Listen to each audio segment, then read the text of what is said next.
of 81 in St. Kitts. To see Democracy Now!'s exclusive coverage of Randall Robinson and Congressmember Maxine Waters and others' trip to the Central African Republic to pick up the Aristides after they were ousted in a coup, go to democracynow.org, as well as all of our interviews. I'm Amy Goodman with Juan Gonzalez. The viewpoints expressed in this program are the opinions of the people expressing them, and not necessarily those of Fresh Air Incorporated, its staff, or its board of directors.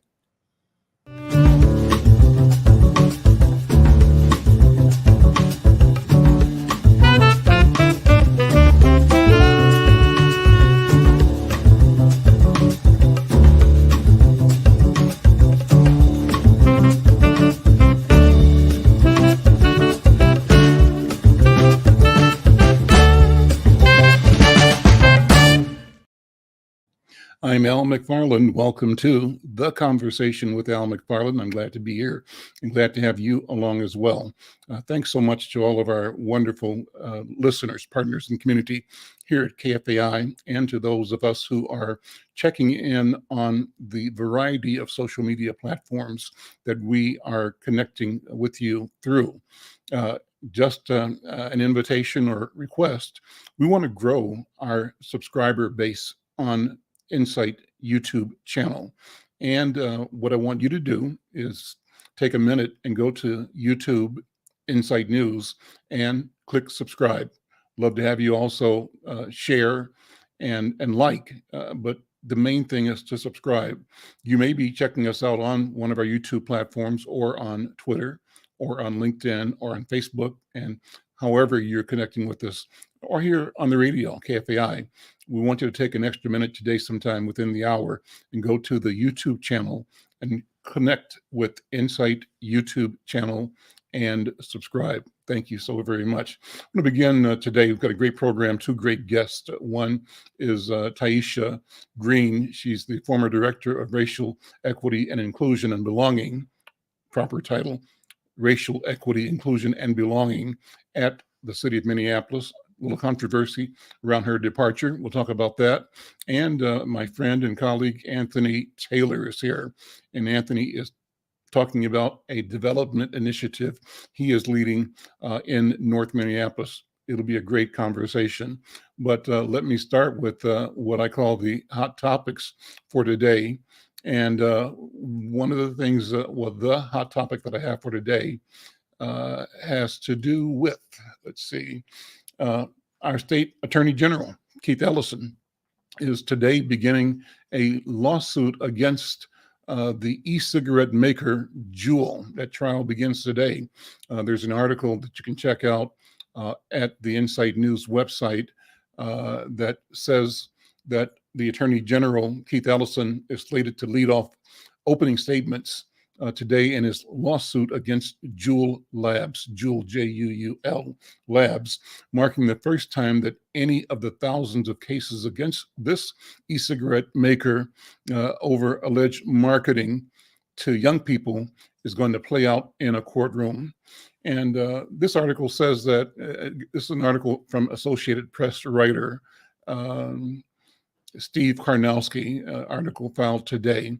The article says that Minnesota sued Juul in 2019, accusing the San Francisco-based company of unlawfully targeting young people with its products to get a new generation addicted to nicotine. Ellison has declined to put a dollar figure on how much money the state is going to be asking for in damages and civil penalties, but he said when he announced the lawsuit that it could be in the ballpark of Minnesota's $7.1 billion settlement with the tobacco industry in 1998. Well, stay tuned. That's going to be a big item, a big issue. I want to begin today by bringing in my guests from the city of Minneapolis, Taisha Green. Taisha, how are you? Welcome to the conversation. Thank you. Thank you for having me. I'm doing okay. Good. Well, it's good to see you. I mentioned that you've left the city under a cloud of controversy, and it's my pleasure to take the time to have you tell your story.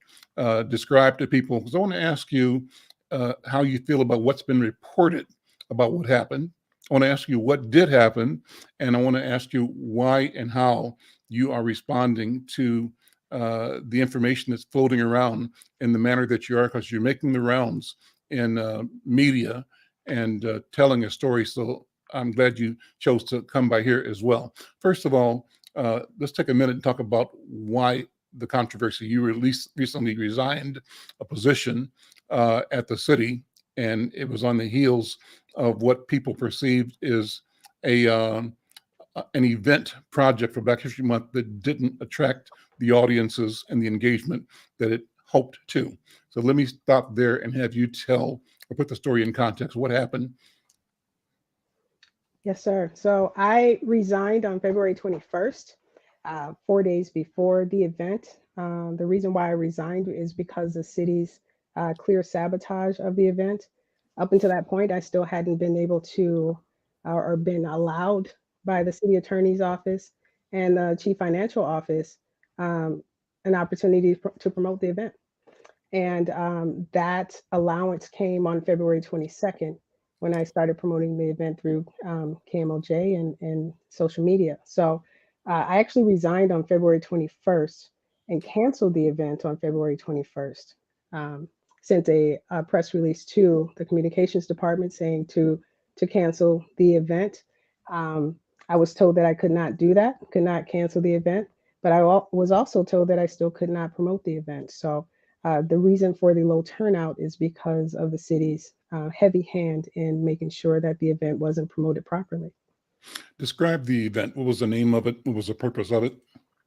The event is called I Am My Ancestors' Wildest Dreams Expo.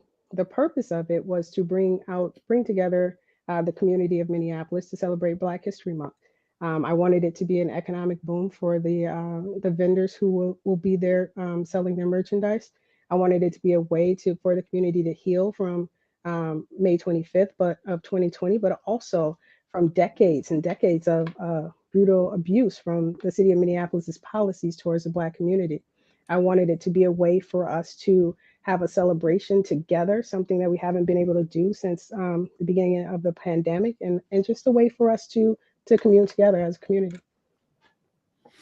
So describe what was going to happen. What did happen? What was planned? What did you intend? If everything had gone perfectly right, what would it have looked like?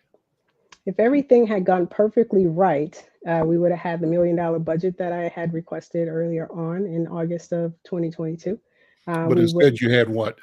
$1 million. Instead, we had $300,000 of ARPA funds and $140,000 of city funds. Okay. ARPA funds is what?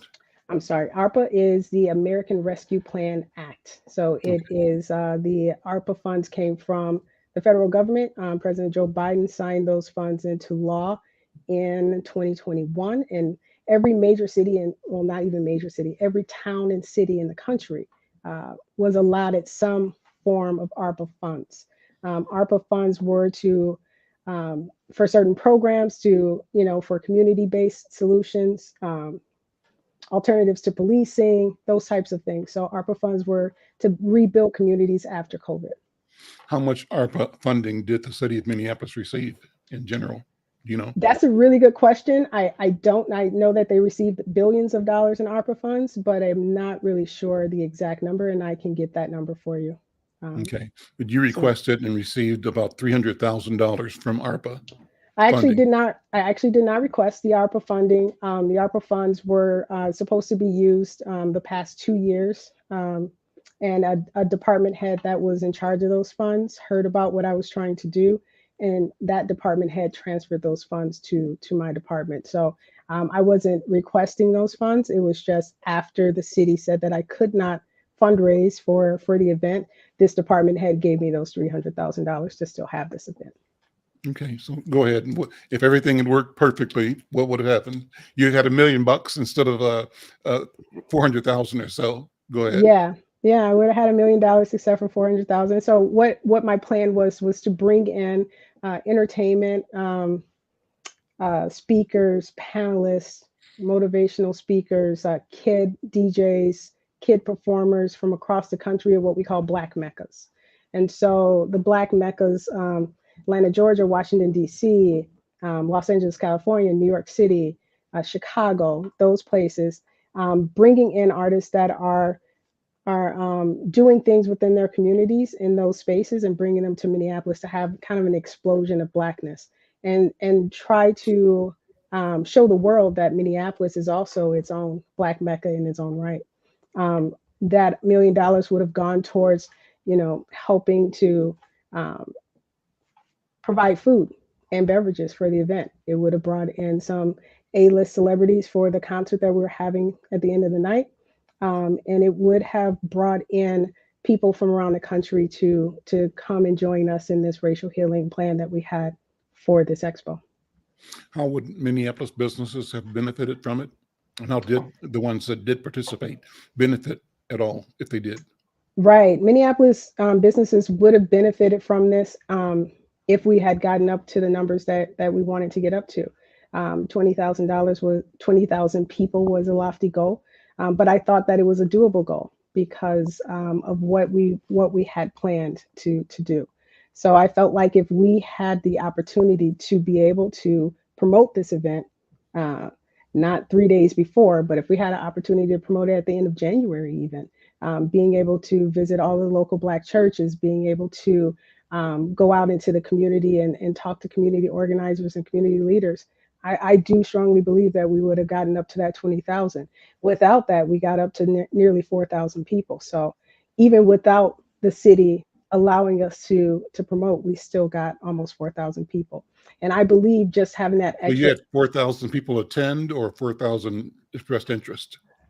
We had 3,700 people express interest by actually registering for workshops and registering for the panel discussions. The day of, we had the people walking in, the people who registered the day of was about 1,300. Okay. All right. So keep going. What else would have happened?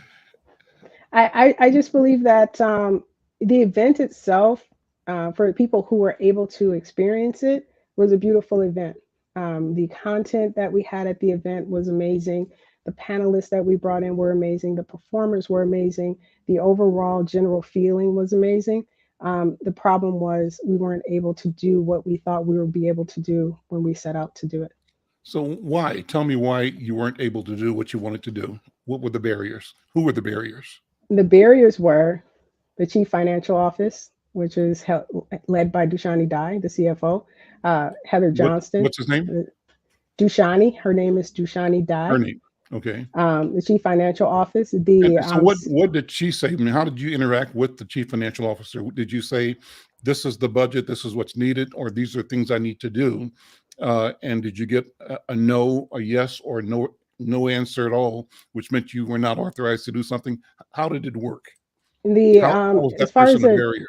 Yes, as far as the Chief Financial Office, which is in control of procurement, which is in control of contracts. So the Chief Financial Office is the one who sends out the RFPs. They're the ones who send out the target market program postings. They're the ones who generate the contracts for the vendors and entertainers and performers. So that's how they were involved. They're literally the people who hold the entire event in their hand as far as financially and being able to promote it. The CAO, which is the city attorney's office, who I was speaking to there, was Brad Cousins, and Brad refused to sign those contracts for the entertainers and vendors. And so if Brad had signed those contracts for those entertainers and those vendors, we would have been able to promote. But since the CFO office refused to do their part of the contracts, and then we had Brad Cousins from the CAO office refusing to do his part on the contracts, we weren't able to promote the event. So what were the whys? Why did the budgeting authority, the financial authority, choose or refuse to sign or to authorize, the funds? And again, describe again how that determined what Brad could do. Yeah. I was told by Brad Cousins on February 8th that I could not have all Black people performing and have only Black people being paid or having contracts by this event. He wanted me to open it up to all races. So that was Okay. his reason for not signing on to the contracts. It was a Black History Month event that he did not want all Black people. Who was Brett Cousins? Brad Cousins is a city attorney. He's an assistant city attorney. Black attorney? No, he is a white attorney. Okay. Okay. And then on what authority did he give you that instruction? He said that it will be illegal for me to have Black people performing at a Black History Month event. Only Black people performing at a Black Did History he Month show event. you statute or give He you did not. evidence of that? Did He you did. question it? Did you question it? And I what did. did you find out when you questioned it? He said that it was illegal and it was against Minnesota state law to have to not open up the opportunity to everyone, to other races. I informed Mr. Cousins at that time that if I had a Lunar New Year event, it will be all Asian people. And if I have an Indigenous Heritage Month event, it will be all Indigenous people. I will have a Black History Month event and it will be all Black people. And that's just the way that it's going to be. I did call Heather Johnston, the city operations officer, after that meeting. And she said it was my job to convince them that this was okay, but also that she had some concerns that I was hiring people who had said bad things about the city of Minneapolis. And that's when I was informed that the city had done unauthorized background checks on all of the performers and vendors. For what purpose? To ensure that those people did not say anything bad about the city of Minneapolis on their social media page and that they don't have a vendetta against the city of Minneapolis. Really? Okay. I'm Al McFarlane. This is The Conversation with Al McFarlane. My guest is Taisha Green. She's formerly the manager of a department of, give me the name right, Taisha, investment and It's racial equity, inclusion, and belonging. Racial equity, inclusion, and belonging.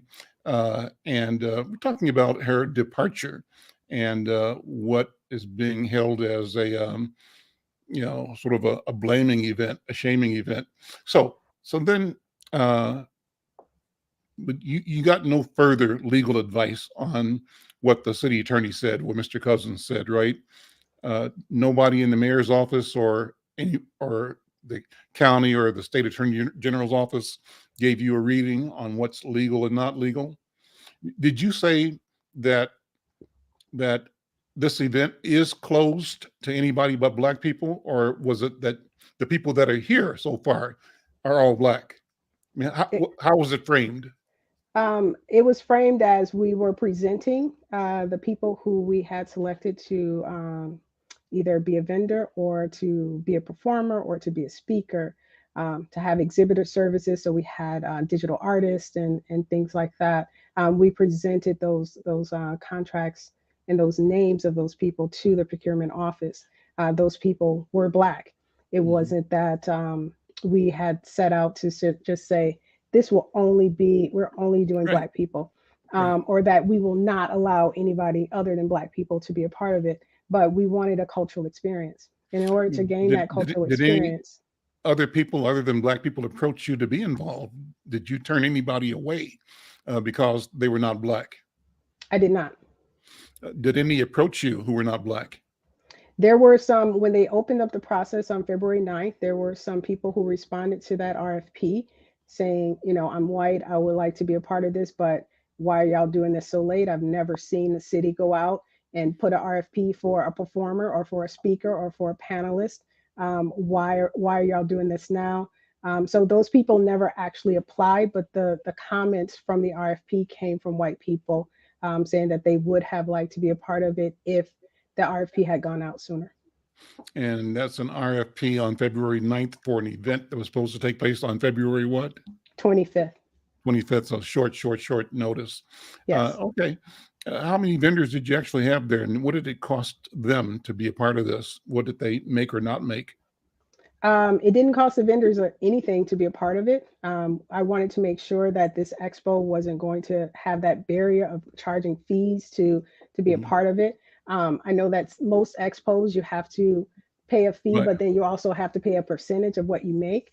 I didn't want that for our vendors. So the vendors weren't charged anything to be at the expo. Okay. And I had thought I read some said they lost money because they were not at their regular place of business. They were there instead, and they didn't have the traffic that justified the move. Did you hear feedback like that, or did you hear different feedback from those who actually attended? I have heard feedback on both sides. I've heard feedback from people, from vendors who actually did quite well. And then I've heard feedback from vendors who didn't do as well as they had hoped for. I've heard feedback from people who were at the expo, enjoyed the expo, and enjoyed spending money at the expo with our Black entrepreneurs. So I've heard it on both sides. The traffic is unfortunate. And I wish that there was something that I could have done to do something about that. But at the end of the day, I had 3 days to promote the event, and those 3 days is where I spent most of my time trying to make sure people knew about the event. Mm-hmm. And was there any reason they didn't allow you to promote it earlier? They said it was because they were not going to sign the contracts of those performers until I gave other races an opportunity to perform. So that's what the block was. Yes. You are quoted as charging that the environment in City Hall is racist and toxic for Black employees. And there's reference to a letter that some number of City Hall employees wrote complaining about I think, Chief Personnel Officer. You mentioned her name. Heather That's one Johnson. item. And then the other thing is that there in the daily newspaper reports that you allege that the city council president, Andrea Jenkins, and Fourth Ward alderperson, Latricia Vital, are both part of an anti-Black environment attitude, or that they maintain it. You want to explain that? And if I'm quoting you wrong, straighten me out, and let's make sure that we're as clear as we can be. I appreciate the question, Al. And yeah, you did quote me correctly. However, that memo had 14 pages to it, and the sections on Councilmember Patricia Vital and Council President Jenkins was about 3/4 of a page. And I think that we also have to remember that that memo wasn't supposed to be shown publicly. That memo was directed towards the mayor of the city, Jacob Fry. It was also directed towards Heather Johnston, the city operations officer, and the HR officer, Nikki Odom. So this memo was not supposed to see the light of day, but now that it's out in the public, there's nothing that I can do about that being out in the public space. But all I can say is I stand by what I said in that memo. Walk us through it. The 13 pages and the 3/4 of a page for Council President. Walk us through the principal things you challenged or that you laid out in your memo. And the date of the memo was what, and what was the purpose of the memo? The date of the memo was March 6th. The purpose of the memo was to inform the mayor of the city, who is the CEO of the city, what was happening in the city. And so my first month at the city of Minneapolis was when 60 Black employees testified against the appointment of Heather Johnston. And the mayor of the city still appointed her, and the city council still confirmed her. So the point of the memo was to say, those employees during my first month at the city were saying that this place was toxic. Over the summer, I had told Heather Johnston myself that it is a toxic work environment and that the microaggressions are insane and that the racism is insane. I had people dropping notes off at my office saying, can you meet me over at the government center, meet me at the US Bank building, meet me over at Target Field so I can tell you my story about what the white leadership at this enterprise is doing to Black employees. So that was the purpose of the letter, to say, hey, I myself, as an executive of this city, have experienced this toxic, racist work culture. So you've heard from your frontline employees who said that it's toxic. Now you're hearing from me. And we have to do something. So I called for investigations into that toxic work culture. That was the point of the memo. Okay, great. Any response? No one responded. The mayor didn't respond. Heather Johnston didn't not respond. yet even. Not. No. Okay.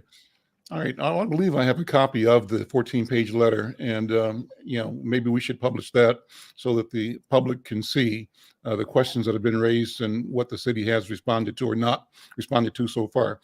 Listen, Well, I think. Mr. McFarlane, can I say Go ahead. one more thing? Sure, please. That memo was sent on March 6th.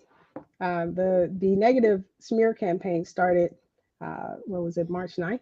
And so I believe that the city has involved themselves in a negative smear campaign because of that memo. I was still a city employee when the negative smear campaign started. And I became not a city employee literally a week after I sent that memo. Okay. I mean, that's when you resigned or resigned the second time? I was forced to resign the second time. Second time. First time you resigned, they invited you back because the event was coming up and they wanted you to see it through, even though you, as you described to me, were handcuffed and unable to produce what was envisioned and what was promoted, right? And then Right. secondly, after you went through the event and a lot of criticism emerged in the media in particular, I think, that's when you think there's a smear campaign leveled against you. And so what you've done is taken the other side and taken your story to the press. What have you done so far? And what's your intention? Is there a lawsuit in your future? Do you think that the city has to be held accountable in some way that only the courts can do? What's your thoughts? I do believe that the city needs to be held accountable in the ways from the community, but also in the way of the court. The city is not a stranger to any litigation. They have two consent decrees against them, one from the Department of Justice, one from the state of Minnesota Department of Human Rights. They're not a stranger to allegations of racism. They pay out tens of millions of dollars of racism. So I'm not here to necessarily get paid. I am here to make sure that the city is held accountable for what they are doing to the community. And the community needs to know and to see. Just check the receipts. See how much money the city pays out for allegations of racism and brutality from the police department. What's your own background, Taisha Green? What's your background? Where are you from? I'm from the South Side of Minneapolis. Born South Side? I was born in Kankakee, Illinois. Got Okay. here in 1987 with my mom and my brothers, and been here since. So always lived in the South Side of Minneapolis. Went to grade school in South Side all the way up to, college, and getting my master's at the University of Minnesota. So always a South Sider. And your degree is in public administration, is that it? What's your My bachelor's degree is a Bachelor of Science in Information Technology, and my master's degree is in Public Affairs. And as I read it, you had a job similar to the one that you have now in Vermont before you came back here. Is that correct? That is correct. Okay. I started the Office of Racial Equity, Inclusion, and Belonging out in Vermont. So when I left the city of Burlington, I brought the name, the REIB, Racial Equity, Inclusion, and Belonging, with me to the city of Minneapolis. Listen, thank you so much for dropping by. You're welcome to come back. I'll obviously be talking to people on the other side of your coin. I'm going to reach out to Andrea Jenkins and reach out to Latricia Vital. I'll reach out to the HR and general operations manager as well, and the mayor to see what they have to say. But I want to applaud you for stepping up and telling your story. I think it's the right thing to do. And I think that we have to be fearless in bringing our critique of where the city and where we are failing each other. So thank you so much. Thank you. I appreciate it. Thanks for having me. Take care. I'm Al McFarlane. This is The Conversation with Al McFarlane. Interesting conversation. Thank you again, Taisha Green. And again, I'll be curious as to what the city leaders' responses are. Let me bring in my friend and colleague, Anthony Taylor.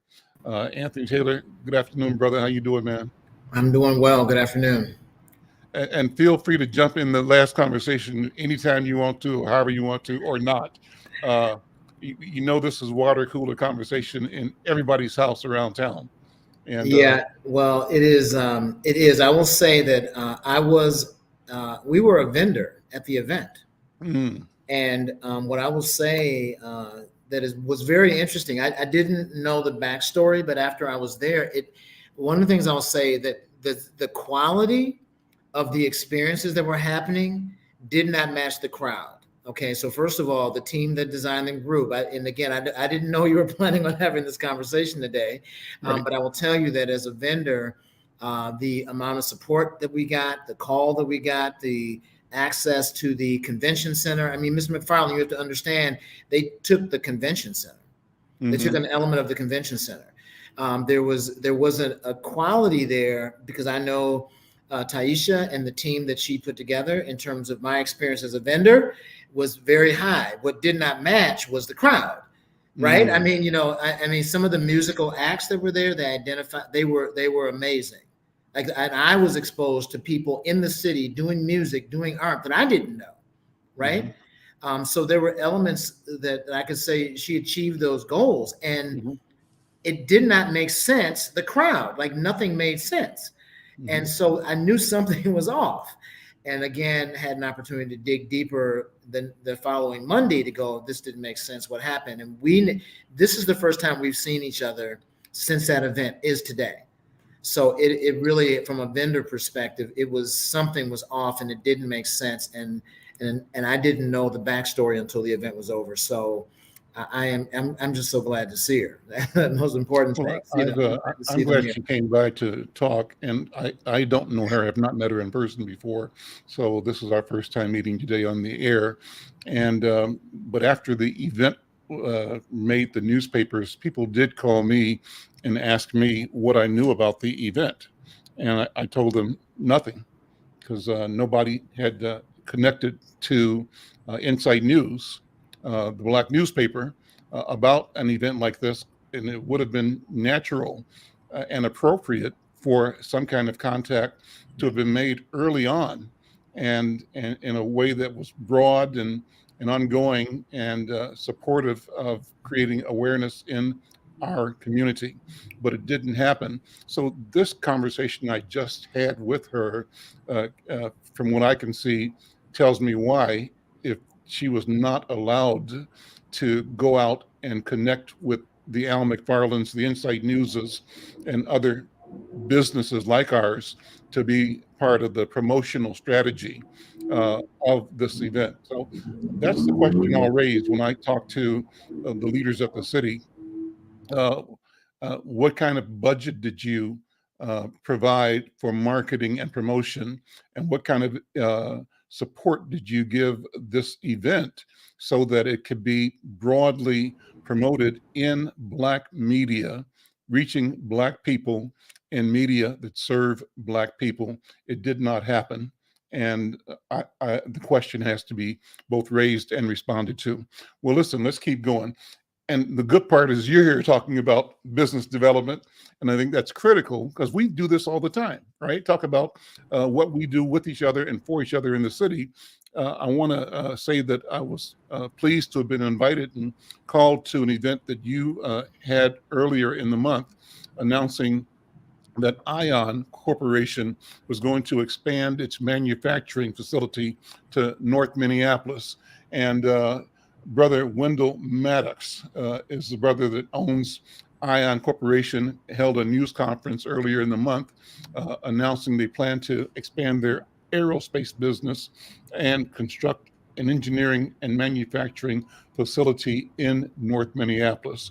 And you are involved in this as the managing director, Anthony Taylor, of RiverNorth Development Partners, the project developer. So let me just start with that. Take us through what you all announced earlier this month and the intent to bring this new job-creating enterprise to North Minneapolis. Yeah, well, Mr. McFarlane, it's exciting to kind of bring it forward. We've been working very quietly for almost 2 years, actively looking at what are possibilities for development in North Minneapolis, and particularly along Broadway Avenue.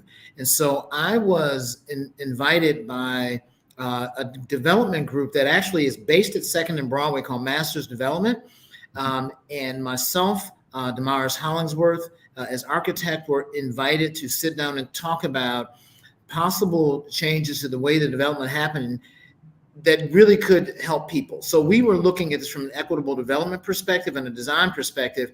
And we really started out by asking a very, very big question of, has a significant investment in brick and mortar or real estate towards buildings ever showed up in quality of life improvements for people who live in the community around there? So rather than looking at the idea of anti-gentrification, we wanted to look at what is the positive actualization of that would be. Has a built environment actually improved the quality of life for people who live around a development?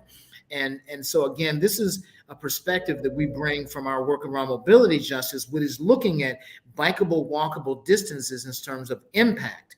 And so we began to look at that. And as you know, 2nd and Broadway is just east of 94 on Broadway Avenue.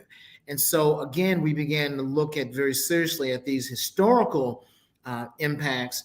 And one of them, people talk about redlining and the impacts of that, but we've also talked about the ways that Highway 94 in particular has really cut off North Minneapolis further from economic vitality. That the historical aspect of this was the industrialization of the North Minneapolis side of the river, which again is an environmental justice issue that really impacted the quality of life for people living in those communities. And again, actively looking at the way that racism plays itself out. So we wanted to go, if we were going to invest in community and going to do a development, what are the ways that we could have maximum impact? And the number one thing that we came up with was to bring family stabilizing income jobs to community and make them available to people who live in the community now. That was the number one thing we could do. It's not a new idea. It's a good idea. Always has been a good idea, because at one point in time, Anthony, when urban renewal was taking place, freeways being built, one of the rationales that justified the removal, the decimation of equity in our community was that all the jobs were not in our neighborhood. They were out in, Eden Prairie, and what we needed was to figure out a way to get our people out to those jobs.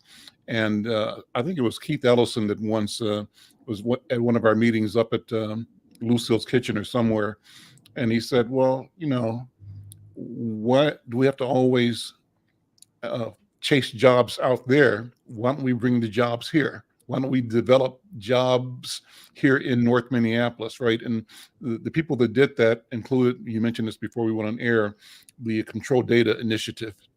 And out of Control Data's, both their plant and their training facility in North Minneapolis on Washington Avenue, I think it's 10,000 Washington Avenue, now the Housing Authority. That building started off as a training facility. Out of that came an electronics company, Alt, I think, was there, and then another electronics company. And out of that came another project that what's my friend's name? Microsoft, not Microsoft, but Micro was, what was the micro company name? It'll come to me in a minute.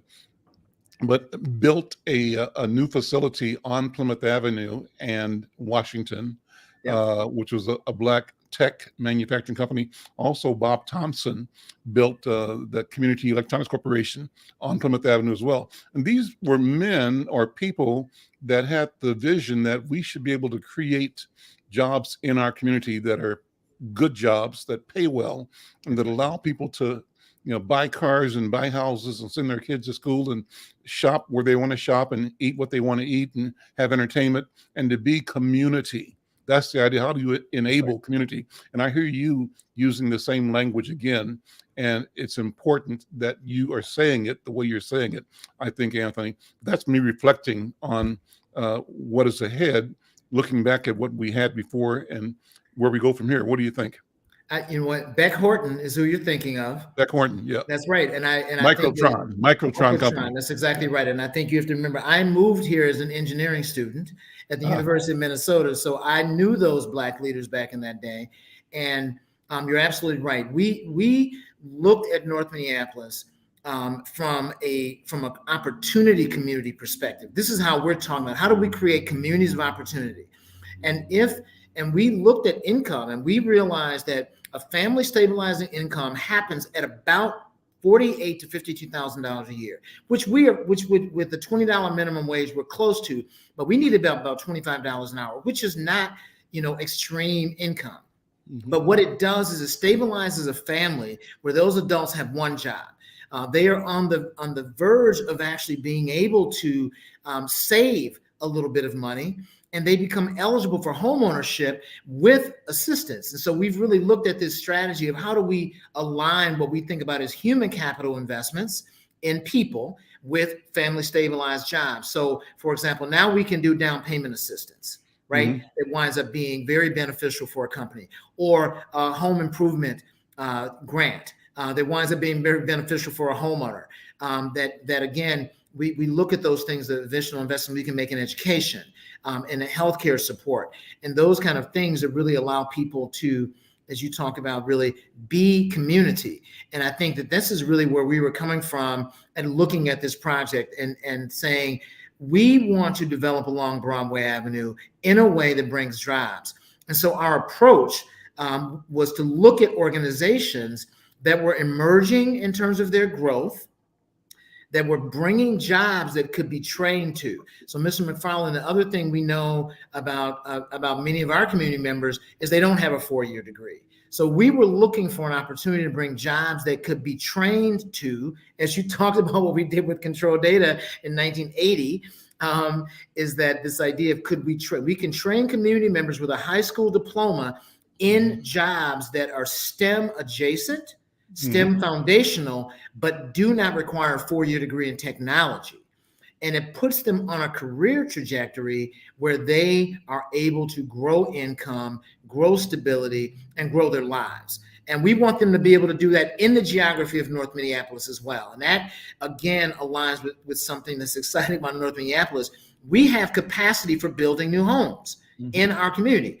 The other regions of the city do not. Right, we have the capacity to do that here. We've got the space. We have the space. Yeah, we have the space, and that has been a detriment historically. We want to turn that into an opportunity now. And again, we see using real estate development and economic development around jobs as a catalyst for those other elements instead of thinking about it the other way around. I'm Al McFarlane. This is The Conversation with Al McFarlane. My guest is Anthony Taylor.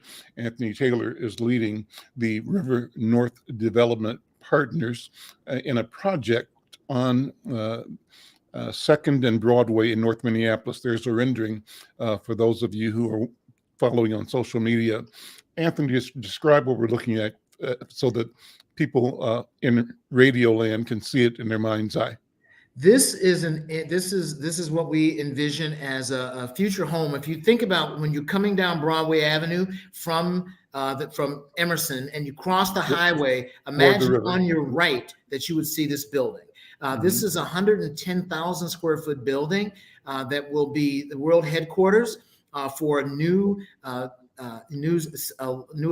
assembly system with Ion Aerospace.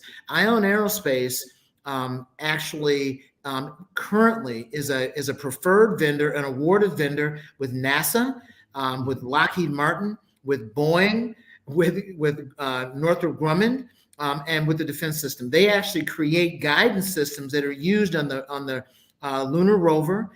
They are actively contracted working on the capsules that are heading on the Mars mission. I mean, this is really a 37-year-old Black-owned aerospace company right here in North Minneapolis. And I think when I have called people and said, I'm going to tell you something that sounds made up, but it is absolutely true. We're recruiting a Black-founded, Black-owned, Black engineering company that is going to come to North Minneapolis and build guidance systems for space missions. They designed some of the elements of the Webb telescope right now, right? And Mr. Maddox has a passion for connecting on a practical way to emerging technologies. So this is not going to just be a company that comes here and works and hires from the north side. He's going to develop from the north side. He's going to stay. So now we've got practical STEM education going on. Young people will be able to be at North High School, Henry High School, and our middle schools, and have a direct link to Black engineers in their community. I mean, it is really a fundamental catalyst project to change the identity of what we envision the North Side to be. So that's going to be on the, let's see, the southeast corner. This is right. Right when you cross Washington Avenue, where the old BJ's bar used to be. Yeah. This will run that entire block from Washington Avenue all the way to 2nd Avenue. So this is that southwest corner at 2nd, exactly. Okay, and then the block further over is where the people over at Northside Achievement Zone are building. Is that it? Is that correct? So Northside Achievement Zone is right across the street from this future site. I'm actually sitting at that location right now. And even in that, part of what we see as a unique aspect of this project is, as we hire, train, and nurture community members from Northside, we're actually able to offer them life support systems through partnerships with organizations like NAS.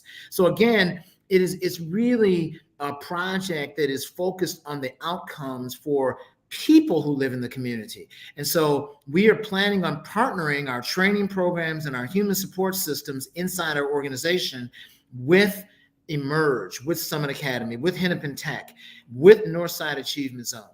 And again, it's an active recruiting strategy. I think this is the thing that we're saying. We are not just bringing the jobs here. We are bringing jobs here and committing to recruit talent from North Minneapolis.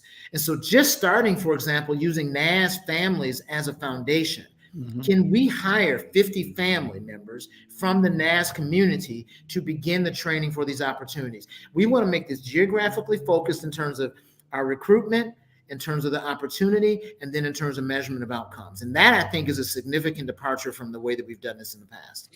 That connection is really important, and it's real. I just remember thinking back, going down to Microtron, for example, or even to Bob Thompson's Community Electronics Corporation, CEC, when they're open. And I always noted that the employee parking lots were always full with newer cars. And what that meant to me was that here is a place where people can drive to work.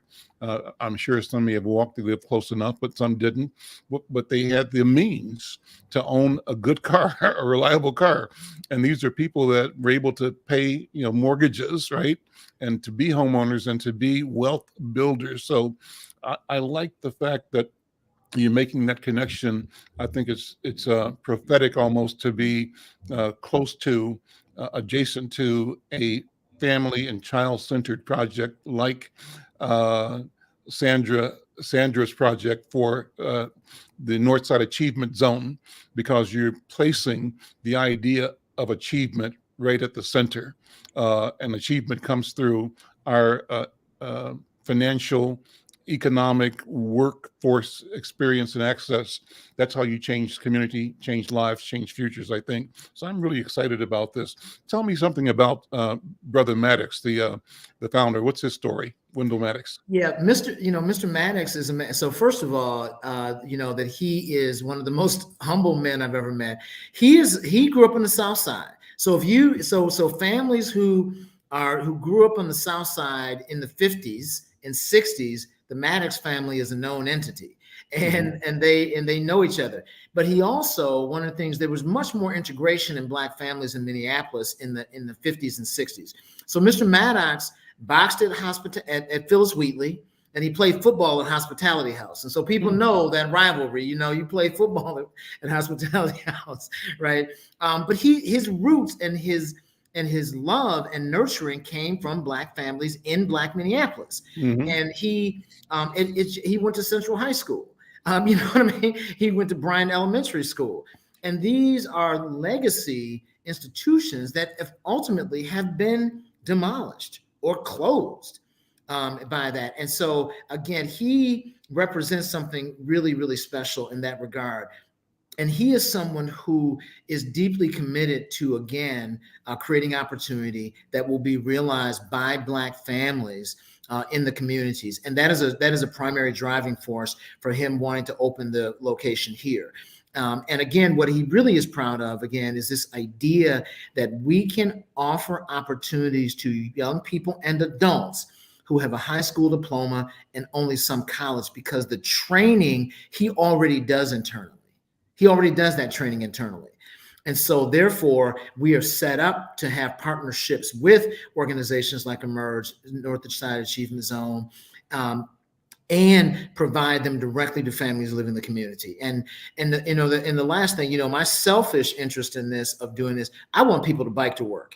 I know that if we, I knew we were going to get to this. You knew it was going to. But honestly, imagine working, and you have to know a 1 mile, 2 mile radius is a really big distance. So from where we are in Emerson, Lowry is barely a mile away. And all of those, imagine those families, us focusing, targeting those families, right, who are living with the greatest disparities. The median household income in that area is about $37,000 a year, which is not family sustaining. And again, but many people in that community are talented, they are hardworking, and they are ready for the training that we're going to offer. So again, this idea of the possibility of walking or biking to work, as you said, what does that do? And I will tell you, one of the things I say to everyone, if you can choose to bike or walk to work, it'll save you $10,000 a year.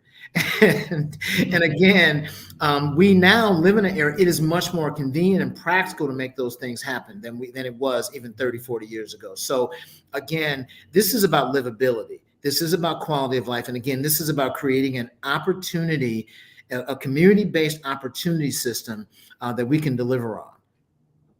I did an interview yesterday with the new CEO and president of the McKnight Foundation.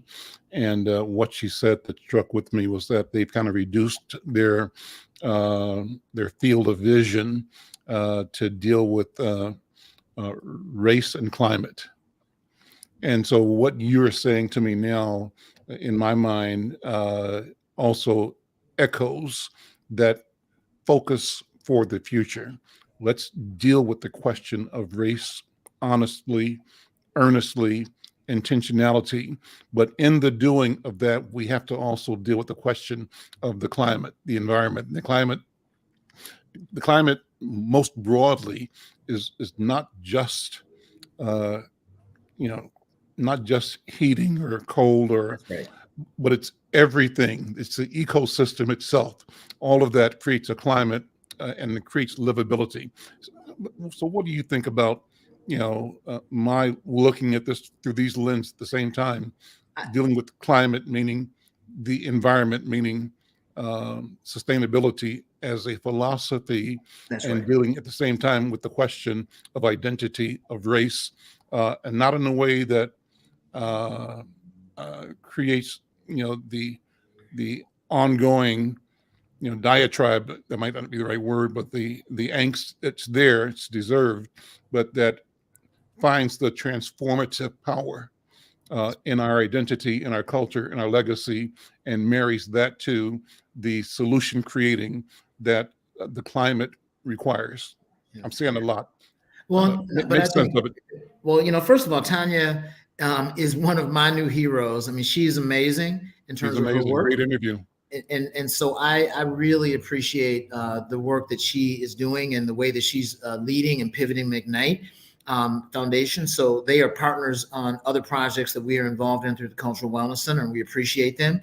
The piece that you are bringing home for me is, first of all work in Black communities has to be intersectional. It has to be intersectional. You can never leave out environmental justice, all of the justices that we're talking about. And so the idea of racial justice for us in terms of this is acknowledging that what our community members are experiencing is the result of a long-term set of economic and social policies that have wielded themselves against them. That is clear. And North Minneapolis is a result of that as we see it. From an environmental perspective and a sustainability perspective, environmental justice has been wielded against North Minneapolis for a long time. The way that the city has been industrialized away from the river, we've never been able to connect directly to the vitality and the well-being associated with the river as part of living in North Minneapolis. That goes all the way back to the way that Bassett Creek was a dumping center going through North Minneapolis. And it's been that way. As I said, the other aspect of it is the way that Highway 94 makes a turn, goes directly through North Minneapolis. The way that Highway 55 went through the Black Entertainment and Business District on Old 6th Street. All these things are real in terms of how they happen. So what we are looking at is economic and environmental repair relative to the way that Black people live. And so again, as we bring forward development, we have to look at development that reverses the long-term systemic issues of racism. We have, lastly, Mr. McFarlane, been turned into consumers, right? They have been turned into consumers. And so we have to not measure our ability. It's not about Black buying power, right? We have to move away from that thinking. It is about cultural strategies for wealth building that are founded in, first, personal income, the ability to save, the ability to turn those investments into savings, into investments, and into home ownership, and into long-term decision-making that really is about creating a sense of well-being. And that is really the end game goal, and why we're looking at ION, RiverNorth Development, and reconnecting North Minneapolis to the river. Anthony, a couple of minutes left, 1 minute. Talk about biking. What's on the agenda for biking for North Minneapolis short term? Well, you know what, right now, there is a big project going on. They're bringing back this project on the North Side Greenway. So the possibility of a greenway that will connect us all the way north up to Victor Memorial and all the way south down towards, the Cedar Lake Trail is something that's being experimented with again. There's lots going on. We are going to be working actively with the Lopet Foundation to do mountain bike and trail system work. And Slow Roll will be back this summer. I've already talked to Sister Makeda Zulu Gillespie over at UROC, and we are looking at launching a series of slow rolls, again, reintroducing people to their community, and finding some health and well-being and vitality in the sidebar of it.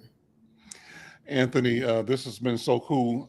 Always a pleasure. I'm so excited about the development project and all the other things that you do. Thank you for being you. Thank you for being here today. Keep up the good work. I'm Al McFarlane. This is The Conversation with Al McFarlane. And thank you for listening, those of you who are connecting through KFAI. Thank all of you that paid your money, made your pledge, your contribution to support us in our spring pledge drive. Thank you, thank you, thank you. You can still support the station.